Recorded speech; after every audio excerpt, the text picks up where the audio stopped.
Thanks for listening and subscribing to the Clive Barker Podcast. Episode 250. Jose and I are joined by David and Marcus to discuss the new Candyman teasers, trailers, and poster art. Plus, I just got back from my booth at Alaska Comicon. Plus, the final Imaginer 8 is available for pre-order. Yeah, so hey, welcome. This is episode 250 of the Clive Barker Podcast. And we've got me, I'm Ryan. And I'm Joe. And I'm Marcus. And I'm Dave. All right. So, yeah, we haven't had... David, you haven't been on here in quite a while. Yeah, it's probably been, at least a year, maybe. Oh, man. Really? It's been that long? It certainly seems like it. You know what? I had one thing that was driving me crazy is I swear to God I thought we did an audio commentary for Rosemary's Baby.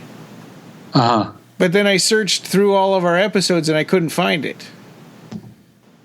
Oh, so I remember us talking about it on one episode that it might have been the last episode that I was on. Maybe we talked about the movie, but we didn't do an audio commentary.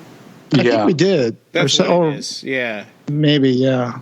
Okay. It was like, well, that's way ahead on what we're doing for audio commentaries now. So I was trying to figure out, why did we do Rosemary's Baby already? Yeah, I think it was when we were covering the A to Z of Horror, the show. That's right. In the book. That was it. Yep, that was it. Yeah. So, and you were the co-host of another podcast, Cinema Bluster, that you do with your friend. And I think the last stuff you talked about was the Tarantino movie, right? Once Upon a Time in Hollywood. Yeah. That was our last round there, because I think that was the last big thing we were looking forward to for the year. Well, let us know when you guys are coming back. Are you guys coming back? I think at some point we will. Yeah, just haven't worked out the kinks yet. So hopefully by spring or summer. I know, man. Life gets in the way, huh? Really quickly. Yeah, we talked about this a little bit in the last episode, and I moved to Ohio, so it's everything is in flux now, and life has a way of telling you sometimes that, hey, you got to prioritize things, and sometimes you got to stick to the essentials until you have enough time to just get back to the things that you love and do that work. But it's important to always get back to that work, right? Yeah. Yeah. That's what keeps us sane. So, So Ryan, what are we up to today? Well, I guess the other thing that I've been up to is I went to Alaska Comicon for the Clive Barker Podcast. Yes. Yeah. So it was an interesting experience. I didn't know how many people were going to know who Clive Barker was, and it turns out about probably 1 in 50. Okay. That's not bad. It was really disheartening. And there was one time where somebody came up to me and they're like, oh my God, are you going to be here tomorrow? Because my wife is a huge fan. And I'm like, what? Well, yes, I am, but I'm going to stop you right there. I'm going to have to tell you that I'm not Clive Barker. Yeah. And that was happening a lot, or people didn't know who Clive Barker was, but they would see the Imaginer books and go, oh, these are so nice. Are you the artist? How do I get a book made like this for my art, and all kinds of stuff? Oh, yeah. But that's cool. But you said you got a chance to meet some Clive Barker fans, and you even sung some poems with them from Abarat and stuff. Yeah, the hamster tree. Yeah, that was good.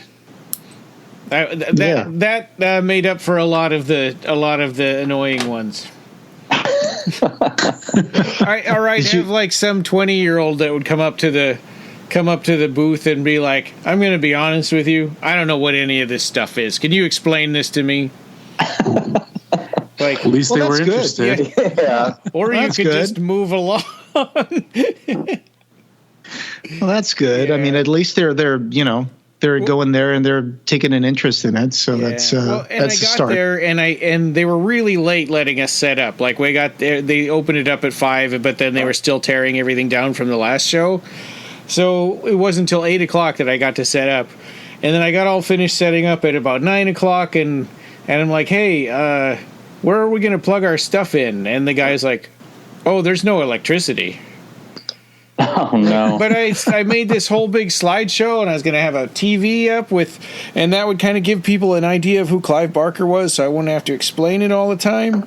Yeah. And like, well, sorry, and so I went to the people who set up the convention who aren't from Alaska, and I said, hey, how come we're not getting power? And he goes, well, nobody requested it. And I said, well, I didn't request oxygen either. Asking all the important questions. Yeah. So how was it? I know it's not going to be like San Diego Comicon, of course, whether it's elbow to elbow, but were there like cool merchants there? Were there like cool people there? There were like comic artists. They had flown up a couple of famous ones. Oh gosh, who is the artist? Templesmith from Ben Templesmith. Ben 30 Days a Night. Yeah, he was there. I didn't get to meet him because I was in the booth by myself, but he was there. There were a couple other artists. There was a voice actor who's been in like Scooby-Doo and some other things. Nice. Yeah. Should have gone up to Temple Smith and say, "Hey, man, Barrow gets 60 days of night, not 30 days." Yeah, I actually have said that to Steve Niles already. Okay, there you go. Yeah, but it was. And I had a booth right next to me that was Society for Creative Anachronisms. So all day long, I got to watch people try on chainmail and go, "Whoa, that's heavy." Society for Creative Anachronisms. That's interesting. Did they have a picture of like a Starbucks cup on the Game of Thrones episode? Right. I don't think that's the kind of anachronism they're going for. Yeah, but, that's funny. No, but it was good. By Sunday, I was kind of glad to be done with it, and I didn't sell any Imaginer books at all. I mean, but I had a lot of people pawing through the tray case one because that's the only one that didn't have shrink wrap on it. So everybody kept opening that, and that one's worth like $250. Yeah, something you really want all those hands all over. Yeah, or like, oh, is it okay if my 5-year-old opens this? I go, well, I would say yes, except for I don't think that a lot of those images are suitable for kids. Yeah. Right? That's true.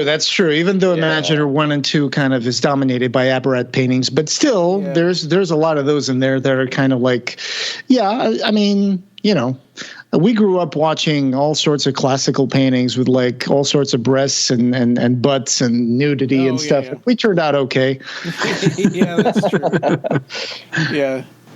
Yeah, but no, it was really great to see people, and I actually gave out a lot of cards and I even had a couple of people like subscribe to the podcast right there in front of me. Oh, that's cool. Which was nice. Yeah. They're like, and one guy was like, "Oh, I just love podcasts," and he wanted to see, and he gave me his card for this cannabis podcast. Like, nice. And he's like, "So, are you into cannabis?" I'm like, "Well, no," but he goes, "Well, maybe we could talk about something else and get together and podcast together." I'm like, "Oh, I guess." 420, because it's legal in Alaska, right? It's recreational is legal now. Yeah. It actually used to be illegal here in the 70s and 80s too. And really? It was only illegal for a short time. Huh. More you know. That's cool. I bet that takes away a lot of a lot of stuff out of the shoulders of the police again in Alaska, because I know there's a lot of problems there with drugs and stuff. Yeah. But now you got tax money coming from cannabis, which is good. Yeah. And I work for the borough that collects that tax money. And actually, I've helped on inspecting new weed growing operations. Hey, whatever gets people away from OxyContin and Vicodin and stuff like that. Yeah. Mm-hmm. Have you guys seen the Pharmacist on Netflix? No. Yeah, I just watched that a couple weeks ago. It's amazing. It's this one guy, and then of course a few other people, but this one guy who was a pharmacist in this little town that was at the epicenter of the whole OxyContin debacle that happened when doctors were just creating pain clinics and turning them into pill mills, and they were just they would get 200, 300 people a day just coming in to get their prescriptions and stuff. It was crazy. Wow. Yeah. Purdue Pharma. I think they said that one clinic had millions of prescriptions. or like millions of pills that just came through the wall. That small exactly. town. That one small town in Louisiana, was it? Yeah. Yeah, that place was like getting millions and millions and millions of pills being prescribed to people there, and they were like snorting them, they were shooting them up, they were abusing them, and at least now that pot is becoming legal in a lot of states, I guess that helps a little bit with this. Yeah. Yeah. Mm-hmm. Yeah, and they don't have. Oh, what was that? Who was that guy that was the that was in the Trump administration that was really like dead against marijuana? Jeff Sessions. Jeff Sessions. Yeah, he's gone. Yeah, former Attorney General. Yeah. Yeah. Well, yeah. So I'm glad you had a good time over there at was it the Fairbanks? What was the name of the Alaska Comicon? There you go. Yeah. Cool. Yep, and I was in an ice rink. They just put mats on top of the ice, and we set up our booths on top of that. You're used to it, right? Yeah. Minus 30 degrees right now? Yeah. Right. Oh boy. I guess I shouldn't talk much. I used to be in Arizona, so I was always teasing Ryan here, saying, hey, I'm in my pool. What are you doing? I'm shoveling snow. Yeah. Now I'm in Ohio and there's snow outside, so I'm like, I'm miserable. Now you can feel the pain. Yes. Now I can feel the pain. Yes. The forecast keeps saying that we're going to get like 0, and so everybody's looking forward to that, and then it doesn't happen. Like this whole week was supposed to be 0, but it was like minus 20 the whole time. Wow. Anyway, it's like 25 here. So, Marcus, I think you're the one who's in the warmest place right now. Yeah, it was just mid-70s today, so I've no complaining here. That would be nice. So I jealous. guess unless you're up on a roof. Yeah. Yeah. Once it gets to the higher 70s, I'm just not used to the warmer weather yet. So yeah, it is. It's a bit not miserable, but uncomfortable. Yeah. So hey, it's Black History Month. It's February, so today's episode I think is going to be dominated by Candyman discussion. All right. Mm-hmm. And I would like to open up this discussion just by quoting a poem by James Baldwin called Amen. And it goes like this. No, I don't feel death coming. I feel death going, having thrown up his hands for the moment. I feel like I know him better than I did. Those arms held me for a while, and when we meet again, there will be that secret knowledge between us. And I think that is a great epigraph to discuss Candyman, because I think it's very appropriate. Yeah. This week, I think we got a bunch of teasers came out on Wednesday, right? Yeah. On Twitter. Yeah. And of course, Arrow came out with a Candyman steelbook to sort of, capitalize on the Candyman craze. A big dump of all of that information all in 1 week. Yeah. Yeah, because they've been really cagey about Candyman, which I've been kind of glad about, because I don't want to learn everything, Yeah, same here. See it. Yeah. So that steelbook that you mentioned is coming out by Zavvi. It's a Zavvi exclusive. I think that was weird, right? Why, if it's Arrow, why aren't they putting it on like other places like Amazon or their website? Oh, so they've been using Zavvi for probably about 2 years now. I think that really started when they were pushing out LPs of their soundtracks to some of their movies. And then if I remember correctly, the Hellraiser one was the first steelbook. I might be misremembering that, but I know that was one of the first ones that they put up. And that was the one that had the same cover as the LP soundtrack, right? With the profile of Pinhead. Yeah. Right. And the chains kind of fainted in the background. Exactly. But they're also doing movies now too through Zavvi. Yep. So like a lot of their more limited like merchandise type things, they pull through Zavvi. So soundtracks, the steel books, some books that they've put out, and then even some smaller labels, they'll push some of their stuff through there as well. Oh. All right. Well, yeah, I think you can even still buy the Scarlet Box, the Hellraiser box set from, the US version on like Amazon. Yeah, the US one wasn't limited like the UK one was. Yeah. Interesting. I mean, that really surprised me because we were all like jumping on it immediately as soon as it came out because we thought it was going to be limited. Yeah. So I think there was in late 2018, there was the Shout Factory collector's edition of Candyman, right? So Yes. I think there's a lot of overlap between the content that's going to be on this one and the content that you can find on the Shout Factory release. The Arrow, the Shout Factory discs were pressed from Arrow. They assembled everything, did the transfer, all that stuff. So for the U.S. version, they just used their license and pulled all their stuff onto their own disc. Gotcha. Yeah. The only thing that was missing on the U.S. one was the Clive Barker interview. Yeah, that one was UK exclusive. Yeah. Well, that sucks. Yeah. I think the thing that this one has that the other one didn't is I think there's some Bernard Rose short films restored in HD. One of them is Bomb with No Name on It, The Wreckers, and Looking at Alice. I don't think that was in the Shout Factory edition. I don't think so either. Yeah, I'm trying to compare both of them because I got both pages pulled up here. And I could grab both my discs and look at them because I both. And then because the Shout Factory edition was 2 discs. One was the theatrical, the other was the unrated, and then they had some featurettes in there. The featurettes, from what I'm seeing here, are pretty much the same. Yeah. And then, like you said, they licensed the 2K restoration from the 4K scan of the original negative, and they got some new cover art, which is pretty cool. I would have to say, I love the style on it. The colors that they use, and you got Candyman kind of opening his jacket, his coat, and it's like, you don't have to believe, just beware, Candyman. And there's even a little halo around his head, which I think is really appropriate. So I like it. I love the inside of it too. I take issue with that tagline because I think you do have to believe, right? I mean, if you don't believe, he deliberately comes and kills you if you don't believe. Yeah. That's a good point. And he needed the belief to give him his power, right? Yeah. Exactly. He doesn't want anybody spreading doubt. That's right. So this Zavi, Arrow release is available for $22.99 pre-order. I think that's the pre-order price. You can save $11.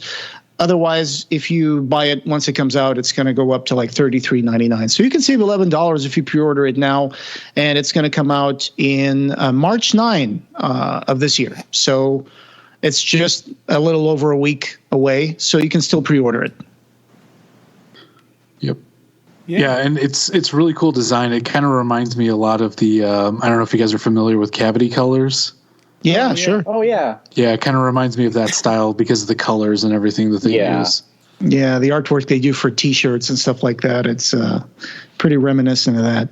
And then on the inside of the steel book, there's going to be a burning Candyman. He's going to have his arms out. Yeah, so that's very interesting. $22.99 pre-order, and it's the perfect thing for you to put next to the Blu-ray of the new Candyman, which is going to come out this year. Yep. Yeah.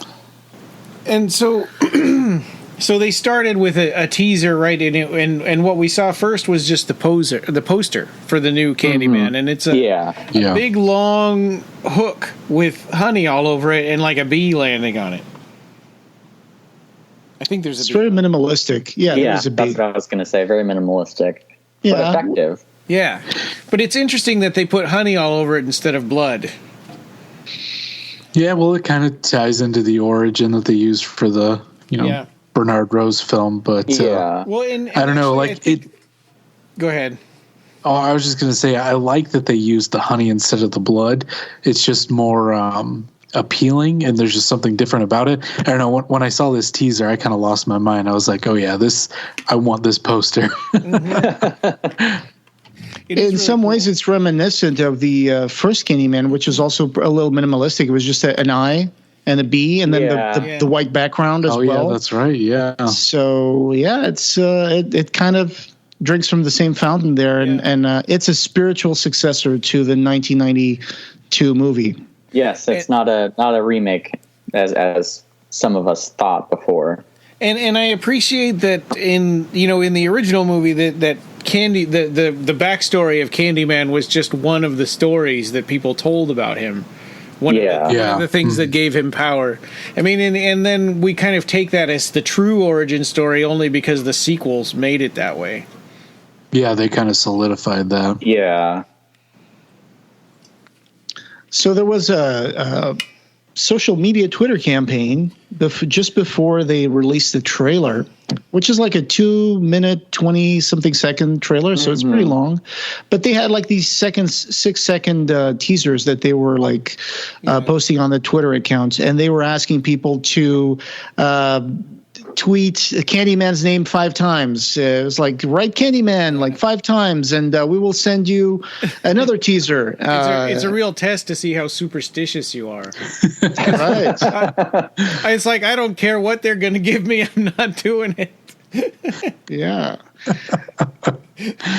I think that's such a clever draw. Yeah. Especially for people that are fans of the original. Yeah. I think that's like a huge kind of moment there.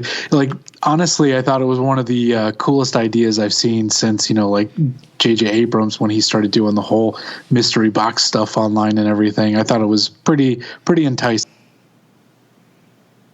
Yeah, I think they were clearly trying to make the hashtag trend on Twitter on the eve of the trailer release. So they eventually released the teasers by themselves as tweets as well. So you can find those. I think we'll put a link to those on the show notes.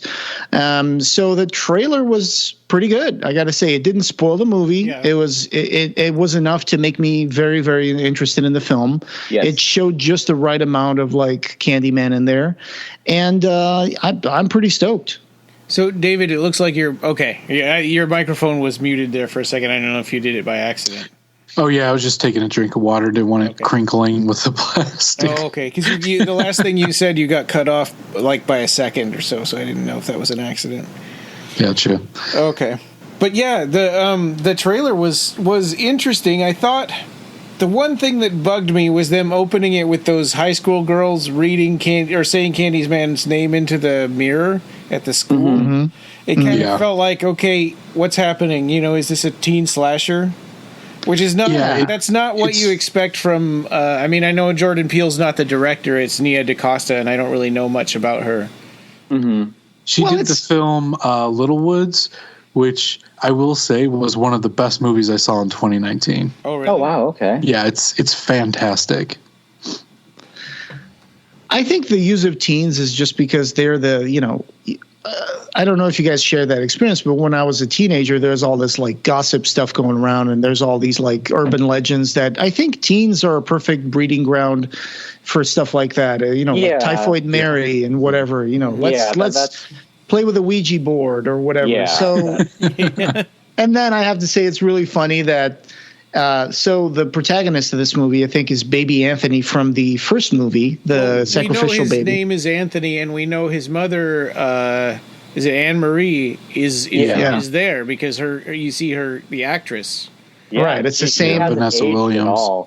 Exactly. Yeah. And so what I thought was funny is that he's saying something to her like, so, there's this guy called Candyman. If you say his name 5 times in the mirror, he shows up and kills you. Yeah. And she says, who the hell would do that? And then immediately cuts to 5 teenage white girls standing in the mirror saying the word Candyman 5 times. And I'm like, oh, that's so funny. Yeah, but you would think his mother would be a little more guarded about that, or like, don't you dare, Sure. I mean, after what she went through with that. Yeah. There was a shot in the trailer where she's like clapping her hands and going like putting her finger to her mouth. No, like, don't say it. Yeah, Candyman decapitated her dog. Yeah. Yes. Oh, damn. I forgot about that. That room was bloody. Yes, it was very bloody. Yeah. Yeah, so, the cutting it in with humor kind of bothered me just because, I want a serious film when it comes to Candyman. But the other thing is I like the idea of them using, social media or the aspect of the teenagers doing it because, we could definitely see kids doing that using TikTok and all that kind of stuff. Yeah. I just don't like the look of it. It's so clean and polished, and it has that, blue filter on there like a Saw movie, and it's kind of like – Really, really weird, especially considering, having seen Little Woods not that long ago, and her visual style on that is just breathtaking. I mean, it's all these unique angles and, vibrant colors and everything. So this kind of threw me off with the first opening because it's so bland looking. Well, I mean, you can still see her framing and her blocking. I mean, it's really beautiful the way she shot it, of just, Candyman's invisible in reality, but if you look closely, you can see in reflections of windows or mirrors or the compact mirror, things like that, where you just get these little glimpses of his reflection. And I just thought the framing of those scenes, such as the bathroom and in the art gallery, were really, really well executed. I mean, especially for just being in a trailer, not seeing the full scene in the movie.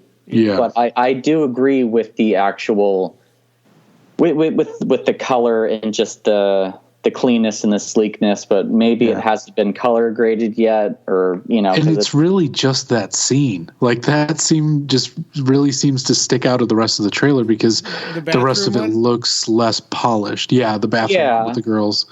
Yeah. I'm looking at the trailer right now. I got it playing here on repeat, and I think what's important in this movie is also that they use a lot the bees as a metaphor, the bees as a visual for like the influence of Candyman.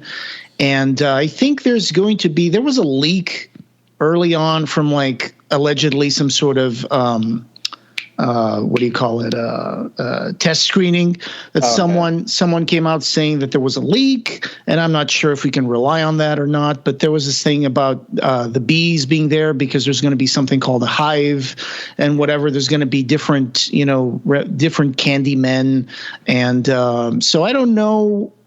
I'm interested in seeing how they're going to use that thing with the bees and all that. On all that, because I think that when you were talking about Mr. H, and I think that at the time that he posted that, there's no way they would have been ready to do test screenings.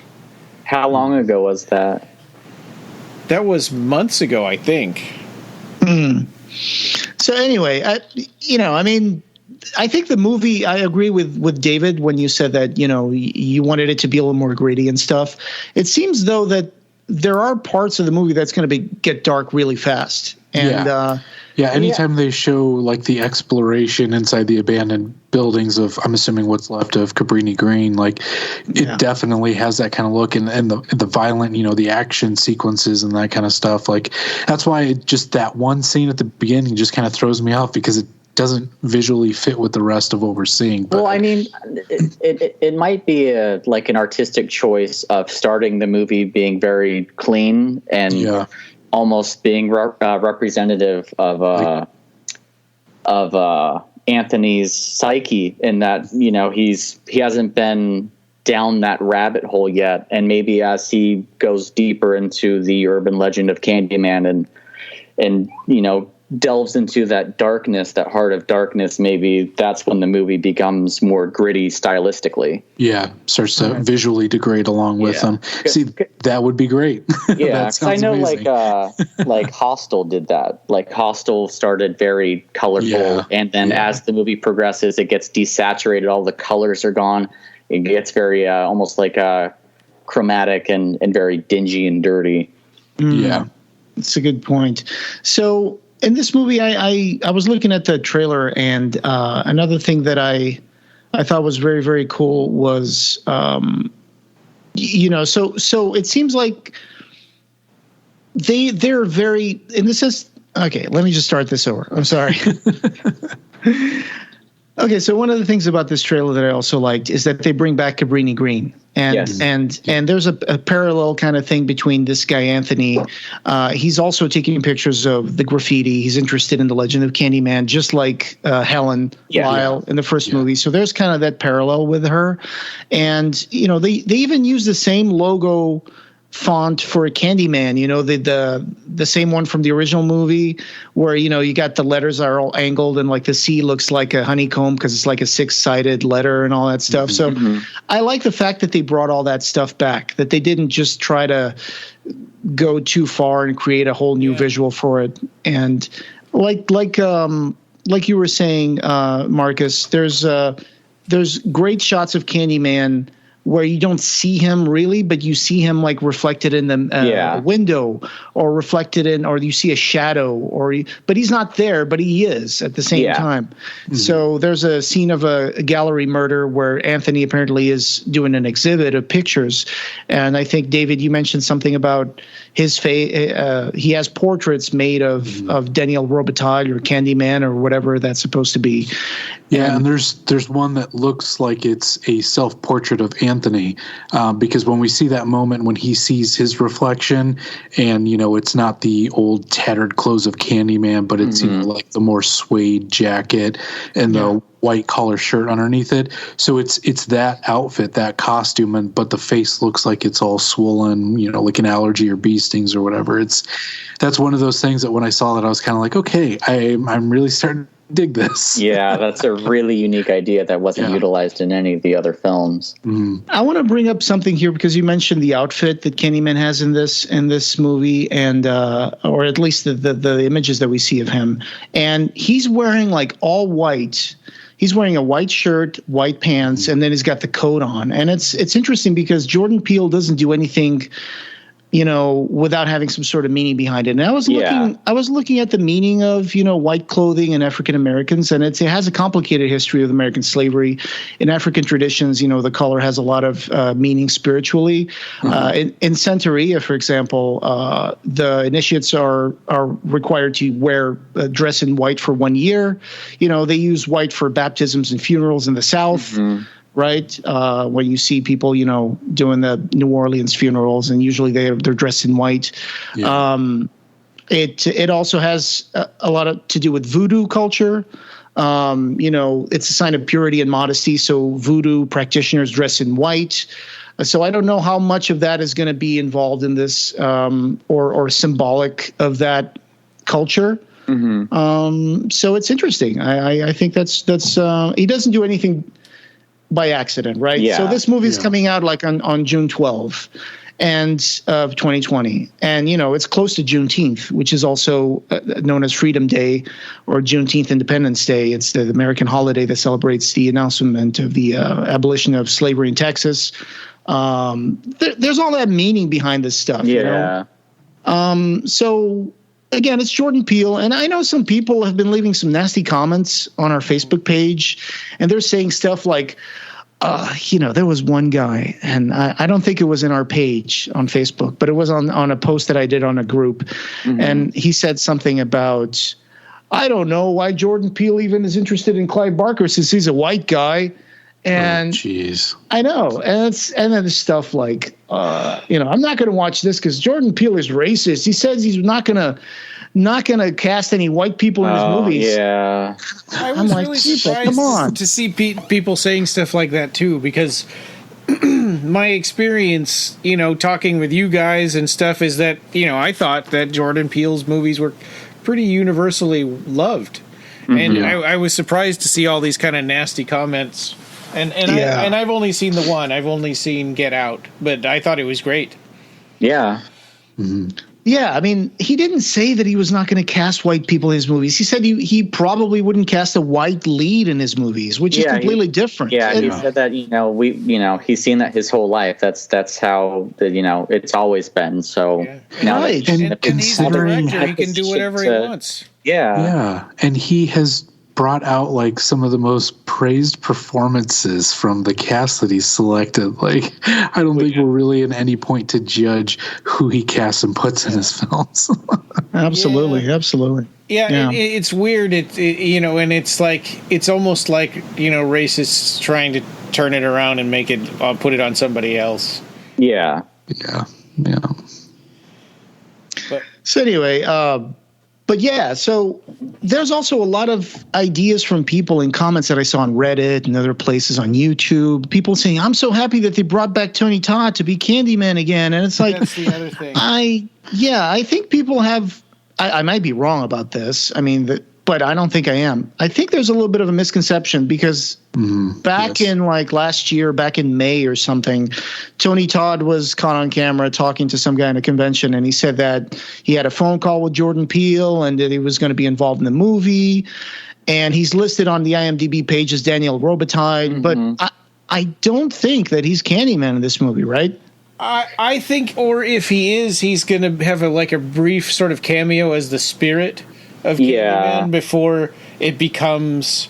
That's what it seems like, is that Anthony is going to become Candyman. And so I think there's two pivotal moments in this movie that would be like the ultimate moment, because if you listen to that interview, he doesn't say that he's got a cameo in or anything. He says that Jordan Peele tells him that it's going to be this huge crowd pleasing moment, right? Mm-hmm. So when watching this trailer, there's the scene when Anthony, it looks like he's getting his hand cut off when he's going through his transformation, because he's getting his hand sawed off, and then it cuts to the shot of the hook in the case that he opens up.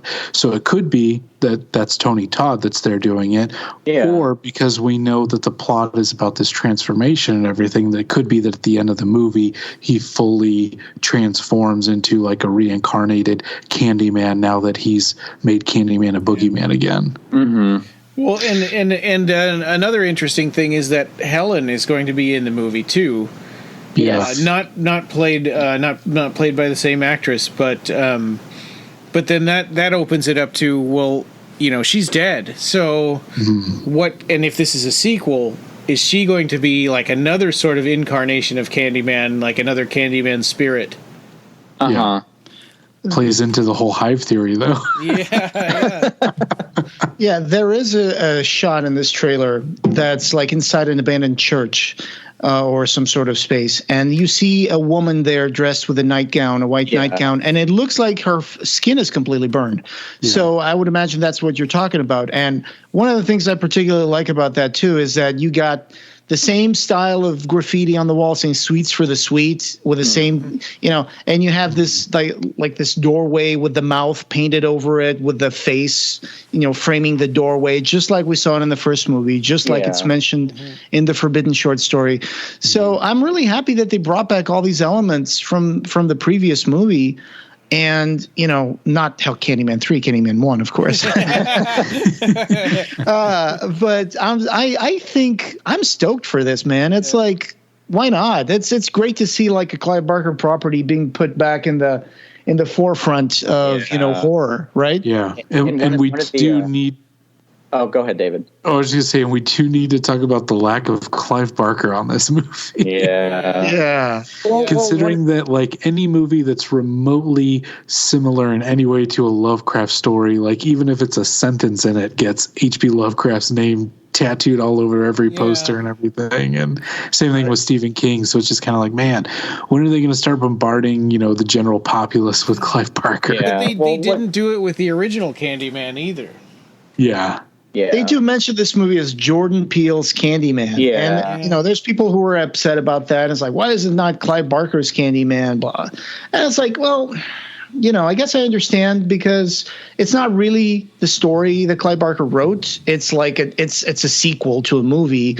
But I agree that Clive Barker's name should be in there. It might be based on characters by Clive Barker at the beginning of the movie or something. Well, so, one of the cool things that I saw on IMDb is that there's a character named Clive Privler in the film. Okay. So that's like a subtle nod or an homage to Clive. Which but here's the thing: really nice. if this was a movie trailer in the 1990s, it would have opened up from the mind of Clive Barker. Yeah. Of course, if this was a sequel to Candyman in the 90s, then you would have just had to break one of his Candyman's things to stop him. Oh, I found Candyman's comb. From the minds that brought you Key and Peele. Comes a heartwarming story of a man. I don't know. I got nothing. I thought I was going somewhere, but this is looking pretty good. I got to say, I like what they're doing. I like what I'm seeing on the trailer. I posted a bunch of like screen caps of the trailer on our Clive Barker podcast page on Facebook, showing every single shot of Candyman or Candyman's like graffiti. So, I've been obsessing over this a little bit. I love the shots of the bees, flying everywhere in the church and all that. So, I'm very stoked for this. And another nod that might be a nod to Clive Barker is that Anthony seems to be a painter, right? So he's got an exhibit going on. That's also what I was going to say. But the main character in Candyman 3 was a painter. Yeah, let's not talk about that. Except that her paintings were just digital printouts of photographs. Yeah. My one hope for this film is that they incorporate some of Philip Glass's music into the film, because for me that's so integral to the core of Candyman is that music.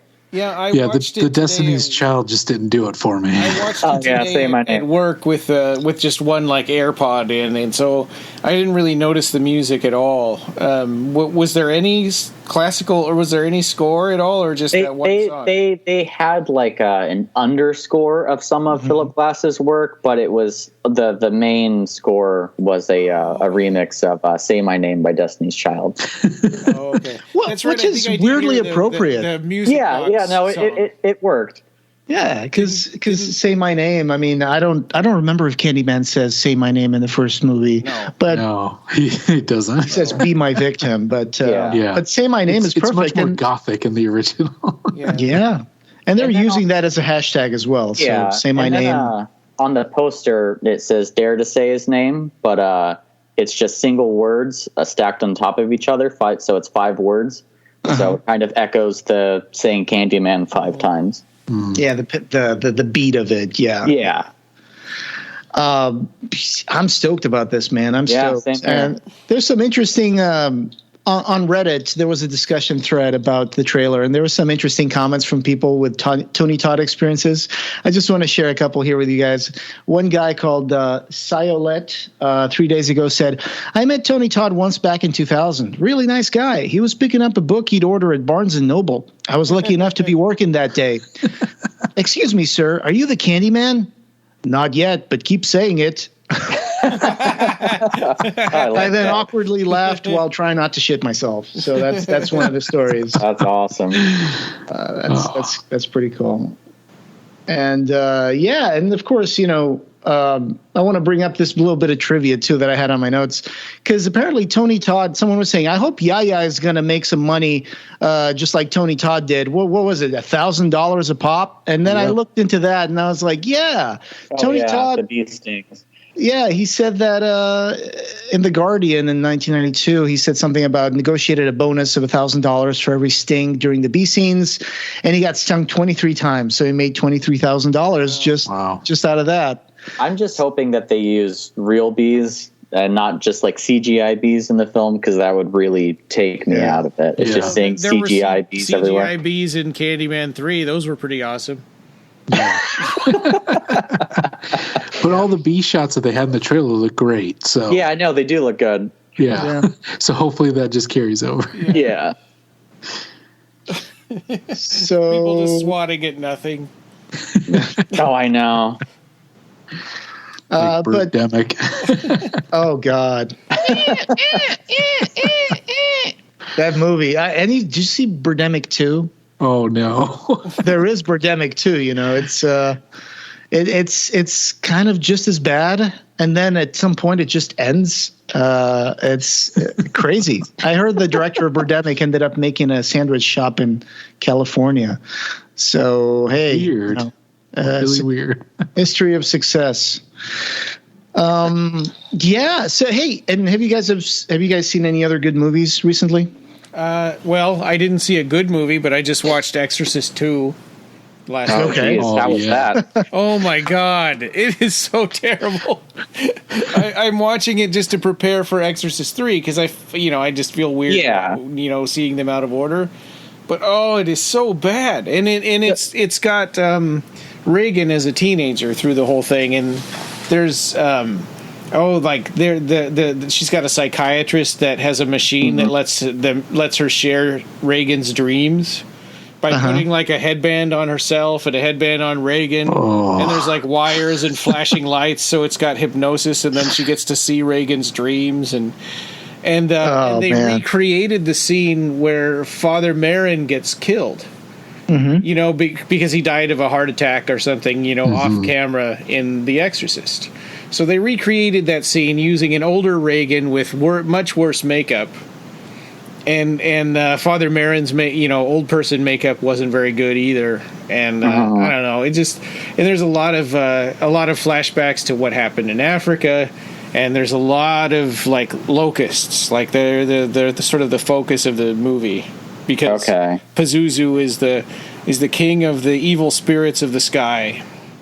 Yeah, and there's Kokomo, played by James Earl Jones, I think. Yeah, exactly. Yeah. There's some funny moments in that movie. There's one where Reagan is talking to another girl, and she says, "Yeah, I was possessed by a demon," and then she adds, "Yeah, but that's all right. Yeah, I'm good now." It's like, oh, okay. Yeah, because they're in some kind of a children's asylum, and it's like a lot of the other kids are like autistic or have like Down syndrome. It's like, what are they doing in an asylum?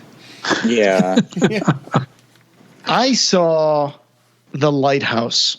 Oh, I have not watched that. I saw that recently as well.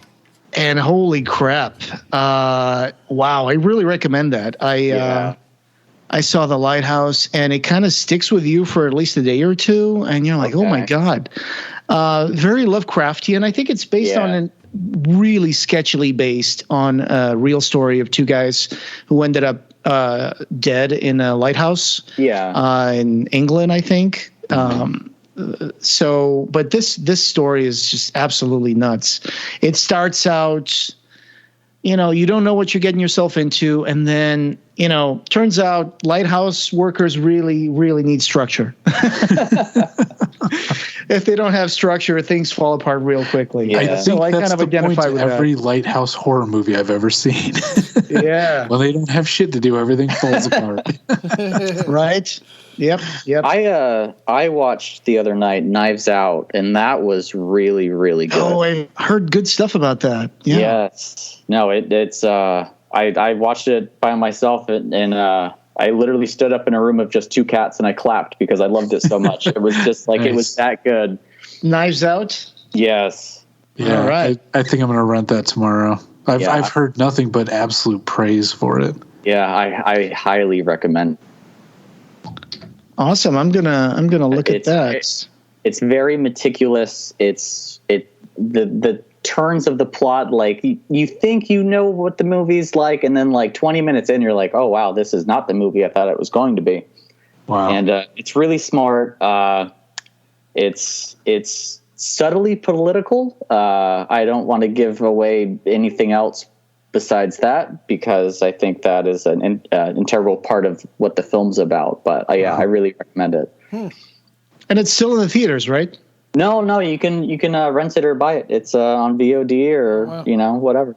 Oh, I just looked it up, and apparently it's still in the theaters for me here in Dayton. Interesting. Nice. Yeah, I think some of these Oscar movies are going back to like limited redistribution. So yeah, I'm looking at here Danbury Dollar Saver. I think Dayton. Parasite is still playing too. Yeah. Okay, so this was nominated. Apparently, no, it won the Academy Award for Best Original Screenplay, right? I don't know. I don't know if it won or not, but I know it was nominated. Yeah, it was nominated for that. Okay, gotcha. But whether it won or not, I think it deserved it, because I thought the screenplay was really, really smart. Yeah. Okay. Cool. Knives Out. Definitely gonna see if I can catch that. Apparently, it's playing at a dollar theater near me, so maybe I got some plans for the weekend. Wow. Yeah. And I just got Exorcist III, the Shout Factory edition with the 2 discs. So I got the director's cut and the theatrical cut to watch. Mine's coming tomorrow. So are you guys watching? Which version are you guys watching? Well, I'm going to watch both, I think, but I think we're going to be doing the extended version for the Do you guys want to join us for that? Yeah, I'd like to. Mm-hmm. Okay. It's one of my favorite movies. I love Part 3. Which version do you like better, Dave? Yeah. I like the theatrical cut mainly because that's what I grew up watching. I haven't seen the director's cut, but I heard that the director's cut ending is anticlimactic compared to the theatrical cut. Some people like the theatrical cut ending better. And I think that's one of those rare cases where people say that the studio intervention ended up improving the movie in some ways. Yeah. Well, it's really interesting because, at the time of Occupy Midian in like 2012, everybody was talking about, well, this will finally happen to Exorcist III. Yeah. You know, because if this can happen with Nightbreed, it can happen with Exorcist III, and I kept hearing about that. And I've only seen parts of that movie, so I didn't know what they were talking about. But it's a Morgan Creek movie from 1990. And it had the same studio interference. The only white whale left out there is the Super Mario Brothers director's cut. I did not know there was a director's cut for that. Oh, geez. Yeah. People swear it's actually a good movie. I somehow doubt that. And then there's also that I know that there's a really strong movement online for this movie called The Demons. All of a sudden, I'm drawing a blank here. I'm sorry about that. But there's a movie called The Demons, and there's this page on the internet that's trying to get the director's cut out. And apparently there's been different extended cuts over the years, but was never really fully released. So, but so Super Mario Brothers, huh? Yeah. That's what I've heard. Yeah. Well, Bob Hoskins. Going back to Candyman for a minute, the Art of Horror Women in is doing like a Women in Horror month, and they're just showcasing all these women in horror, and they've covered Virginia Madsen, who played Helen in Candyman, and also Claire Higgins, who played Julia in Hellraiser. So I thought that was kind of cool. Yeah. Good timing for Virginia Madsen with the Candyman stuff coming out and everything. Yeah. Absolutely. It's Women in Horror Month, so I think I shared something on the Hellraiser official page about Claire Higgins, and so it's always great to see. Have you guys seen Rabid, the remake by the Soska sisters? No, I haven't. Okay, because I've been hearing some stuff about that movie, but I tried watching American Mary once, and I wasn't really super impressed by the movie. I mean, there were parts of it I loved. Okay. Yeah, but there were other parts I didn't like that much. But yeah. But I mean, women in horror. You got Ripley from Aliens. And from Alien, you got so many like good characters. Kirsty from Hellraiser. Jamie Lee Curtis. There's so many like good, performances by women in horror movies, and even the trope of the final girl kind of crystallizes that there. So that's wonderful. And there's a few appearances by Clive that are planned out for some conventions, right? Yeah. So he'll be at Monsterpalooza and Kentucky Scarefest. I've always wondered why Clive didn't do Monsterpalooza. It seems right up his alley, right? Well, it's also not very far from where he lives, and so when it was first announced that he was going to do Texas and then Atlanta and all these different places, Chicago, I was always like, how come he never does any conventions in LA? So finally, he's doing one in LA. Seraphim used to go to Monsterpalooza. Yeah. They'd go on his behalf. Oh, gotcha. Yeah. So this is in Pasadena, right? Yeah. So it's going to be Pasadena, May 8th through the 10th this year. And speak of The Exorcist, Dick Smith apparently is going to be doing a course table at Monsterpalooza. So that seems like something really cool to check out as well. Yeah. I hear it's one of the best horror conventions to go to. Oh, really? Well, that would be cool. I've never been. Are you going to have a chance to check that out, Marcus? Probably. What are the dates? May 8th through 10th. 8th through the 10th. Oh yeah, well, because I'm going to Texas Frightmare the first weekend of May, so I probably won't do that just because I'm already going there. Yeah, and just before we started this podcast, Richard Rich tagged me on this event for the Scarefest, and the Scarefest posted an hour ago saying, "You've been asking for him, award-winning author, actor, producer, director, and visual artist Clive Barker."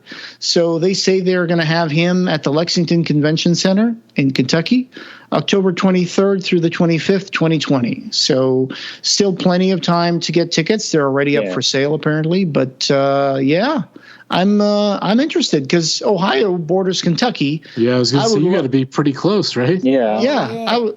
I would love to be able to go there.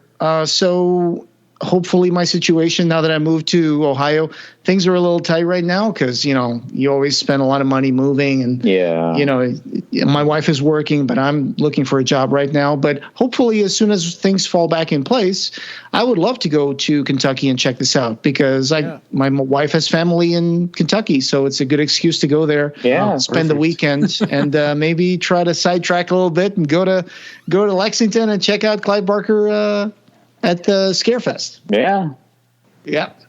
I was almost born in Louisville, Kentucky. Yeah. But my parents didn't want me to be born there, so they drove all the way to Washington. Oh, jeez. Oh, and Nicholas Vince is also going to be at the Scarefest. Oh, that's cool. Oh, cool. Yeah. Yeah, Nick Vince is going to be also at the convention center in Lexington. So that's another one. Oh, and Barbie Wilde. So I'm sorry. I'm just going through the page. So apparently Nicholas Vince, Barbie Wilde, Clive Barker, and Kane Hodder. It's got to be Simon Bamford also then. Right? I mean, if Nicholas Vince is there, it's and probably also Simon Bamford, and then there's a good chance that there'll be Doug Bradley. I cannot confirm that so far, but I do see Nicholas Vince and Barbie Wilde will be there as well. So, well, I think they're probably still working on it. Yeah, it's probably just early days still. It's in October, so there's 8 months to go. So keep your eyes on the Scarefest in Facebook, and hopefully there might be other people that you guys might be interested in checking out, like Kane Hodder. He's going to be there, so it's always nice to go there and get Kane Hodder to choke you on camera. And then it'll be Jose's turn to have a booth. Oh, yeah. Yeah, let's hope for that. Let's shoot for something like that. Or at least cover the convention and take some pictures. Yeah. Film some stuff. We'll see how that goes. And we have one last news item. You can now pre-order Imaginer 8, which is kind of a big deal because it's the very last one. It's the end of the era that started in 2014. Yeah, it's 8 more books. No, it has a beautiful cover. I do believe that the drawing on the cover is a concept sketch that Clive did for the defunct Mummy project he was working on back in the 90s before the Brendan Fraser reboot with Mick Garris. Yeah, thank God we got that one instead. Oh God. Yeah, and those spin-offs with The Rock where he looks like a really horrible CGI scorpion. Yeah, the Scorpion King, yeah. But yeah, I mean it's crazy that that these books are officially done. I know that Imaginer 7 should be shipping any day now.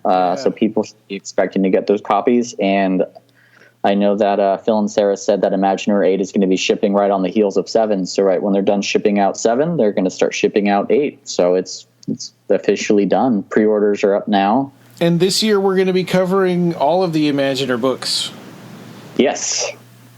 So I'm looking forward to that. And actually, I don't want to get into it too much because we're going to be talking about that here pretty quick, but it was exciting for me to start to really read them because all I've done so far is flip through them when I got them. There was one other a bit of, it's not necessarily news, but it's something that I stumbled upon. If you go onto the Clive Barker archive and go to their blog section, there was a blog that they put up that I don't think they shared on social media from February 18th called Light, Wisdom, and Sound. And that was that mural that Clive painted at a nightclub, right? Yes. It was for an artist, for Allen Ginsberg, and he was doing a poetry reading. And and Clive did a live painting there, which he called Shaman, the Metaphysics of Light, Wisdom, and Sound. Yeah. And now the painting itself is one that I've seen in pictures, but the pictures are always either like black and white or they're just really old, so the color on them is really faded. And apparently Phil and Sarah went down recently to visit Clive at his home in Los Angeles, and they found the original piece that they thought was gone. They had no idea where it was. Holy moly. Yeah, I'm looking at the picture right now. How cool is that? Yeah, and the colors have not faded. I mean, it looks remarkable. It's really astonishing to see the vibrancy of that piece again. Because I've seen the image, but I've never seen what it actually truly looks like. So apparently, they went outside in Clive's driveway and unrolled it, and I guess neighbors were walking by and kind of looking at it in amazement, and But if anyone wants to go and see that piece, it's really, really magnificent. And that's on the blog on CliveBarkerArchive.com. Yeah, that's an amazing painting. Yeah. I remember seeing very, very small pictures of this back in the old CliveBarker.com website. Yeah. And there was just like one or two small pictures. We're talking like 640 by 480 pixels or something. Yeah. Because it was like the 90s. And the Lost Souls website, right? Yeah, the Lost Souls. And there was like a small a piece on it in Imaginer 4 in the introduction. They talk about it briefly. But even the pictures that are in there don't do justice to what the actual thing looks like. So hopefully... Lost Souls is still up. Oh, that's crazy. It still is, yeah. And it still looks exactly the same as it did in the 90s. Yep.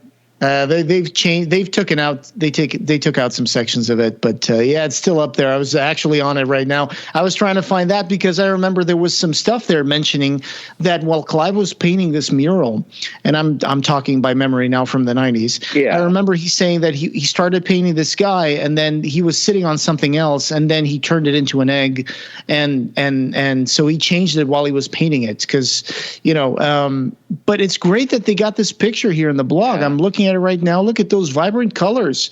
It must have been amazing to go to that club and see that stuff on the wall. Yeah. What a great discovery that this thing was not destroyed, because I thought he had painted it on a wall and then the bar had closed and maybe someone had painted over it or whatever. So it's great that they brought this back. So I'm so happy. Yeah. Hopefully they're able to scan it, and I mean, I would buy a print of that. I think it's gorgeous. So. Yeah. Amazing poster. I'd put that on my wall for sure. Yeah, Phil and Sarah, if you're listening, that would be definitely one to make a print out of. The Lost Souls website, their bibliography goes up to Visions of Heaven and Hell, and then it stops. Okay. Yeah. So what is that, like 2004 or something like that? Yeah, if that, yeah. I think so, yeah. That 2005. Okay. Yeah. 2005. Yeah. So cool. I'm so glad that you brought this blog post up to our attention here, Marcus. Yeah, that's definitely a great thing. Metaphysics of Light, Wisdom, and Sound. If you guys remember that, I should send this to Don Bertram because I think he remembers this stuff too. Oh yeah, good idea. Oh yeah. One of our sponsors. I'm going to send him a link after this. Cool. So I think that's the news episode for this week. Yeah. Well, and coming next, we will be doing more work on our book. We're going to keep on working on that. We've got A-Z Commentaries coming up soon. We'll be doing B is for Beelzebub, in the Exorcist III commentary, and that'll be in about a month. We'll also be talking about Abarat 3 Absolute Midnight, and we'll be doing the Imaginer series. So actually, the very next episode after this one is going to be about Imaginer 1 and 2. And I think we're going to have our buddy Ed Martinez join us as well for the Exorcist commentary track. And awesome. Hopefully Marcus and David, you'll be with us too. So it's going to be a fun, friendly chat over Exorcist 3. And I'm looking forward to watching that this weekend because I just got the disc. So I'm probably going to start with the theatrical and then go to the Legion director's cut. Yeah. Apparently, I hear that Fabio shows in that one as an angel, so with like these wings and a white tunic. Lovely. Yeah. So I tried to find the Exorcist TV series, and you can't stream it without paying for each season. So you're going to spend like $100 if you want to watch it. Jeez. Oh, wow, really? It's on Amazon, but as a pay to download thing, not as a Prime Video. Is it on Hulu? I don't know. Actually, that's a good point. I don't have Hulu because I know that The Exorcist was a Fox show, and Fox and Hulu, so it might be on Hulu.